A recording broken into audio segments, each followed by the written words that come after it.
శ్రీ శివాయ గురువే నమః. కులదేవతలకు పెట్టినట్లు పండ్లు పలహారములు మొదలగునవి నీ ఇంటి ఆడపడుచులకు పెట్టనిచో కలహములు వచ్చును. కావున అది మంచిది కాదు. వారితో సఖ్యతగా ఉండుము. చాలామంది ఇళ్లల్లో వ్రతాలు పూజలు పండుగలు చేస్తూ ఉంటారు. మన భారతీయ సాంప్రదాయంలో ఇంటికి వచ్చిన ఆడపడుచును గౌరవంగా చూస్తారు.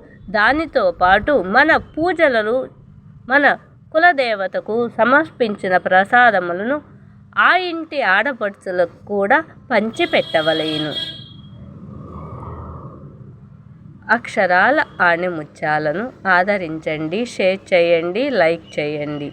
ఇంటి కులదేవతకు పెట్టిన నైవేద్యములను ఇంటి ఆడపడుచుకు సమర్పించవలెను.